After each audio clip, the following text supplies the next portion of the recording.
오늘 주신 말씀 마태복음 10장 16절부터 33절입니다. 신약성경 15조 마태복음 10장 16절부터 33절입니다. 보라 내가 너희를 보냄이 양을 이리 가운데로 보냄과 같도다. 그러므로 너희는 뱀같이 지혜롭고 비둘기같이 순결하라. 사람들을 삼가라. 그들이 너희를 공회에 넘겨주겠고 그들의 회당에서 채찍질하리라. 또 너희가 나로 말미암아 총독들과 임금들 앞에 끌려가리니 이는 그들과 이방인들에게 증거가 되게 하려 하심이라. 너희를 넘겨줄 때 어떻게 또는 무엇을 말할까 염려하지 말라. 그때 너희에게 할 말을 주시리니 말하는 이는 너희가 아니라 너희 속에서 말씀하시는 이 곧 너희 아버지의 성령이시니라. 장차 형제가 형제를 아버지가 자식을 죽는 데 내주며 자식들이 부모를 대적하여 죽게 하리라. 또 너희가 내 이름으로 말미암아 모든 사람에게 미움을 받을 것이나 끝까지 견디는 자는 구원을 얻으리라. 이 동네에서 너희를 박해하거든 저 동네로 피하라. 내가 진실로 너희에게 이르노니 이스라엘의 모든 동네를 다 다니지 못하여서 인자가 오리라. 제자가 그 선생보다 또는 종이 그 상전보다 높지 못하나니 제자가 그 선생 같고 종이 그 상전 같으면 족하도다. 집 주인을 바알세불이라 하였거든 하물며 그 집 사람들이랴. 그런즉 그들을 두려워하지 말라. 감추인 것이 드러나지 않을 것이 없고 숨은 것이 알려지지 않을 것이 없느니라. 내가 너희에게 어두운 데서 이르는 것을 광명한 데서 말하며 너희가 귓속말로 듣는 것을 집 위에서 전파하라. 몸은 죽여도 영혼은 능히 죽이지 못하는 자들을 두려워하지 말며 오직 몸과 영혼을 능히 지옥에 멸하실 수 있는 이를 두려워하라. 참새 두 마리가 한 아사리온에 팔리지 않느냐. 그러나 너희 아버지께서 허락하지 아니하시면 그 하나도 땅에 떨어지지 아니하리라. 너희에게는 머리털까지 다 세신 바 되었나니 두려워하지 말라. 너희는 많은 참새보다 귀하니라. 누구든지 사람 앞에서 나를 시인하면 나도 하늘에 계신 내 아버지 앞에서 그를 시인할 것이요 누구든지 사람 앞에서 나를 부인하면 나도 하늘에 계신 내 아버지 앞에서 그를 부인하리라. 아멘. 할렐루야.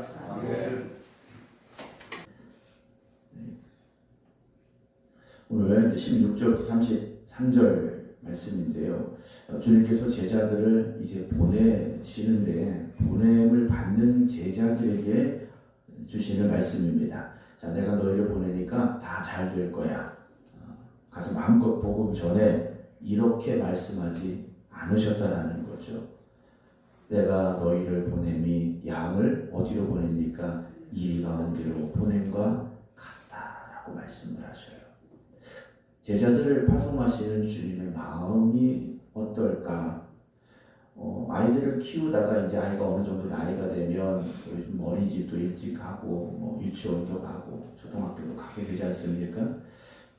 그때 엄마의 마음이 어떻겠습니까? 가서 잘할지 걱정도 되고 더 데리고 있어야 되나 싶기도 하고 그런 만감이 교차하는 그런 상황일 텐데요. 또 보내기는 보내야 되는 상황이지 않습니까? 주님께서 제자들을 세상에 보내시는데 세상이 이리 같다라고 말씀을 하십니다. 양을 이리 가운데 보낸다. 이게 얼마나 위험한 상황입니까? 주님께서는요, 제자로서 살아간다라는 것, 바로 이런 삶이다 라고 말씀을 하십니다. 양이 이리 가운데로 들어가는 것 같은 삶. 예수 믿으면 인생이 평안해지고 있던 문제도 사라지고 그렇게 되는 것이 아니라는 거죠. 오히려 더 위험에 처할 수도 있고 더 곤란하고 어려운 상황을 만날 수도 있다는 것이죠. 그러나 주님께서 이들을 보내시는데 그냥 보내지 않으십니다. 오늘 그 말씀을 함께 나누려고 하는데요. 내가 너희를 이리 가운데로 보낸다 라고 하시면서 첫 번째 주시는 말씀은 그러므로 너희는 뱀같이 지혜롭고 비둘기같이 순결하라 라고 말씀을 하셔요. 우리는 그런 비둘기 같은 삶을 살아야 됩니다. 순결한 삶을 살아야 되죠. 그러나 예수님이라는 것이 착하고 다 양보하고 다 받아주라는 말씀만은 아닙니다. 여러분 물론 우리가 원수도 사랑하라는 말씀이 있는데 무조건적으로 착해야 된다. 무조건적으로 다 양보해라. 그렇지 않습니다. 사실 여러분 그렇게 살면 마음의 상처가 쌓이게 돼 있습니다. 주님께서 하신 말씀은 뭡니까? 뱀같이 지혜롭고를 먼저 말씀하셨어요. 뱀같이 지혜로워라 말씀을 하십니다. 물론 뱀만 바라봐서는 안 됩니다. 뱀의 의미가 무엇이겠습니까? 현실적으로는 뛰어난 능력, 어떤 재능 가지고 있을 수 있겠죠. 그러나 그것만 붙잡아서는 안 된다는 거죠. 왜냐? 계산적인 사람이 된다는 겁니다. 여러분 우리가 제자로서 살아간다는 것, 믿음으로 살아간다는 것은 계산 잘하는 사람이 되는 게 아니지 않습니까? 우리가 믿음으로 산다는 것은 어찌 보면 세상 사람들이 보기에는 참 어리석습니다.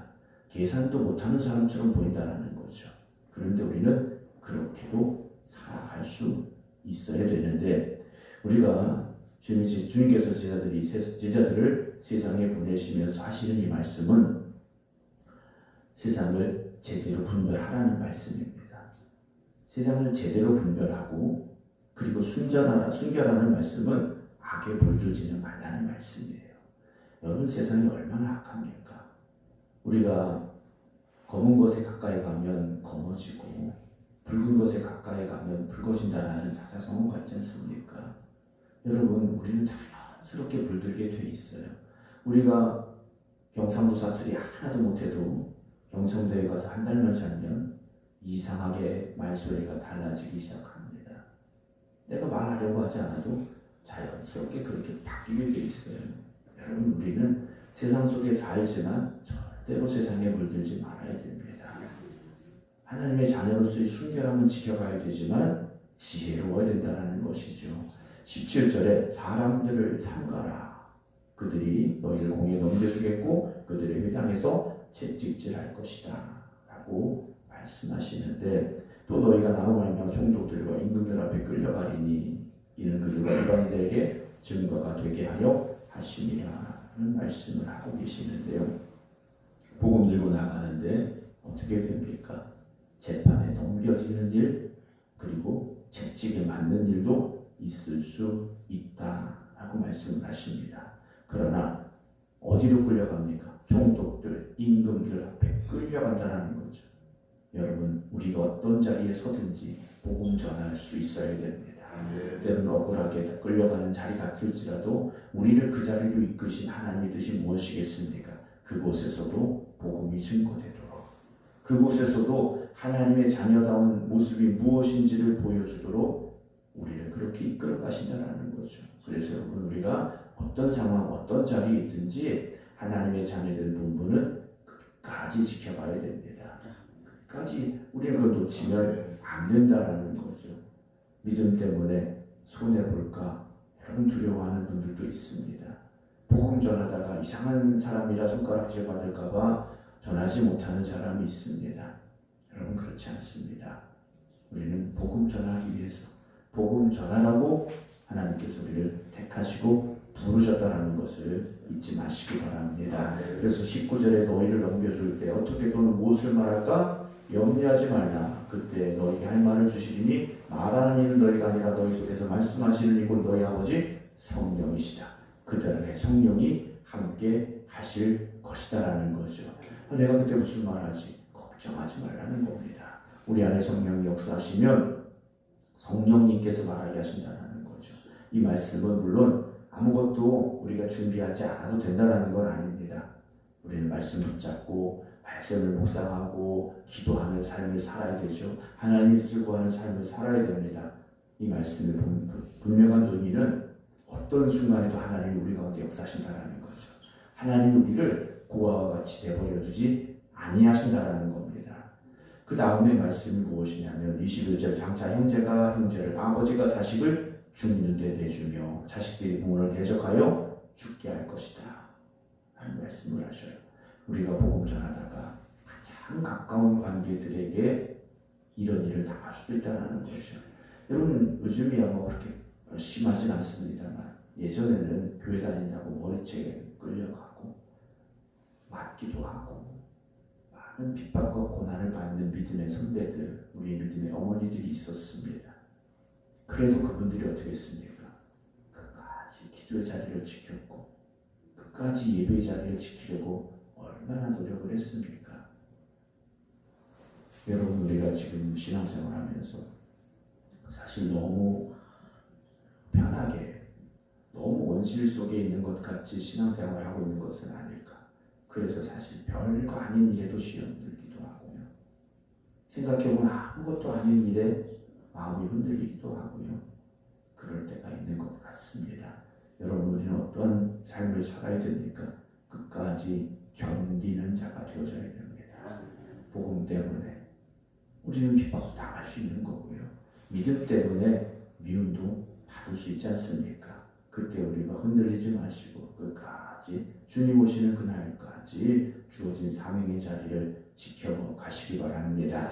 23절에 이 동네에서 내가 박해를 받거든 저 동네로 피하라. 내가 진실로 너에게 이르노니 이스라엘의 모든 동네를 다 다니지 못하여 인자가 오리라 라는 말씀을 하셔요.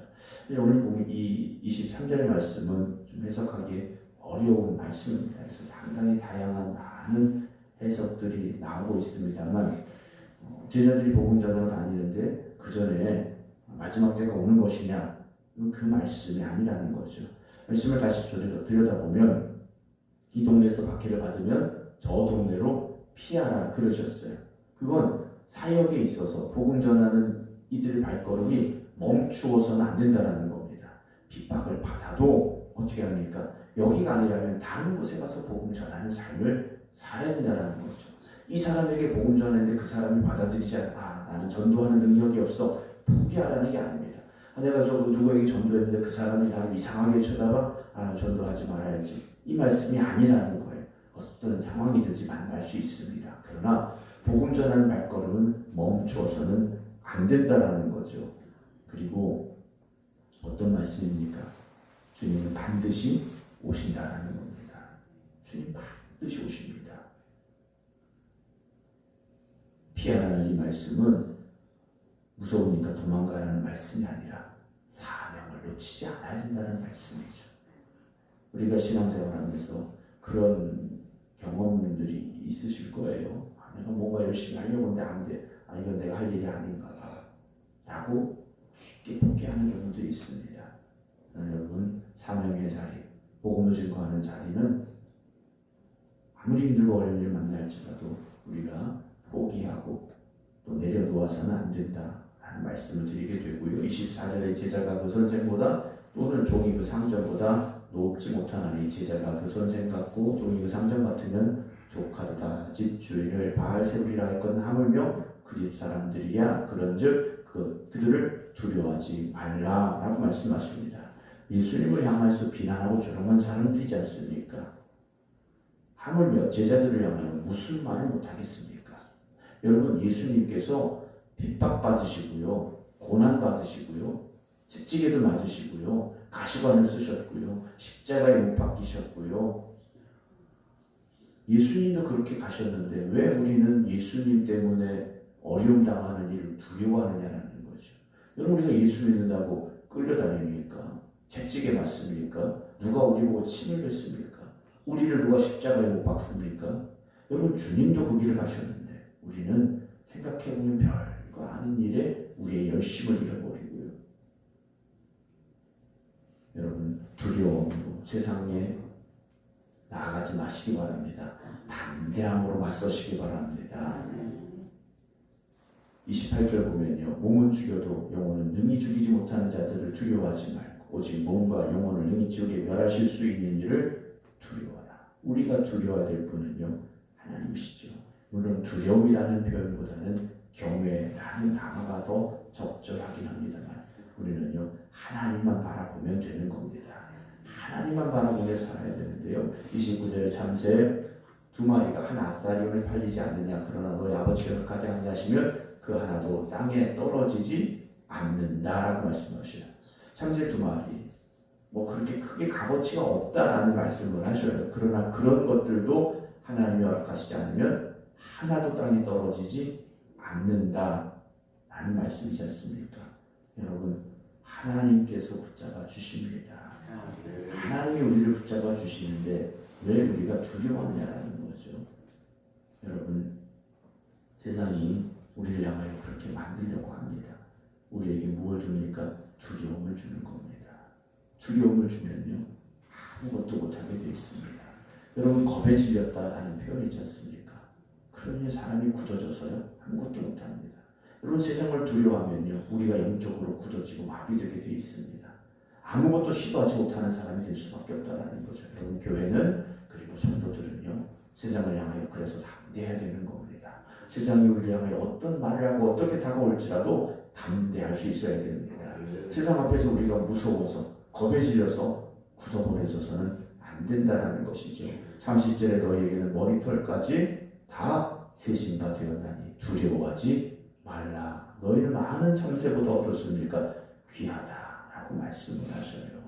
우리를 귀하게 보시는 하나님, 능력의 하나님, 그 하나님만 의지하시기 바랍니다. 그 하나님이 우리를 세상에 보내시는 것이라면 이리 같은 세상이라 할지라도 우리가 양으로 힘없이 나아가는 것 같을지라도 하나님 우리의 힘과 능력이 되어 주십니다.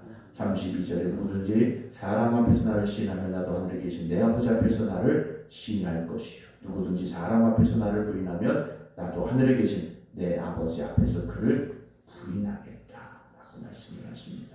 여러분, 오늘도 우리 입술을 통하여 무엇을 말하겠습니까? 무엇을 말해야 되겠습니까? 여러분, 오늘도 여러분의 입술을 통하여 예수 그리스도가 나의 구주가 되심을 고백하시고 하나님이 우리의 아버지가 되시며 우리의 왕이 되심을 고백하는 여러분들이 되시기 바랍니다. 오늘 우리는 세상을 향해 나아가는 삶입니다. 가만히 방에만 있을 수는 없지 않습니까? 누군가도 만나야 되고 어딘가도 가야 되지만 그 자리마다 우리가 만나는 사람들에게 내 안에 역사하시는 성령님께서 주시는 말씀, 그 말씀을 전하시기 바랍니다. 오늘도 하나님이 나를 돌보시고 계십니다. 고백하시기 바랍니다. 그래서 세상을 향한 두려움과 염려 걱정을 내려놓으시고 복음 들고 세상을 향해 나아가는 주님의 제자들 되어지는 오늘 이 하루가 되시길 주님의 이름으로 축원합니다. 기도하겠습니다. 많은 눈이 내리고 있지만 오늘도 깨어 기도 드리며 주님 앞에 나온 이들의 발걸음을 축복하시고 깨어 각자의 기도의 자리에서 하나님을 의지하는 이들을 붙잡아 주시옵소서. 오늘 우리가 가야 될 길을 밝히 보여 주시옵시고 우리가 그 길에 순종함으로 나아갈 때 하나님 우리를 붙잡아 주시옵시사. 악한 세상 속에서도 하나님의 자녀답게 살아가게 하시고 누구를 만나든지 복음의 진리를 선포할 수 있는 저희들 되게 하여 주시옵소서. 일주일의 삶을 또 새롭게 시작합니다. 이번 한 주간도 주님과 동행하는 저희들 되기를 원합니다. 주님 함께하여 주시옵소서. 이제는 우리 주 예수 그리스도의 은혜와 아버지 하나님의 무한하신 사랑하심과 성령님의 감동 감화 교통 역사하심이 오늘도 하나님의 나의 힘이 되심을 믿습니다. 고백하며 기도드리는 모든 성도들 위해 이제부터 영원토록 함께 하시기를 간절히 축원하옵나이다. 아멘.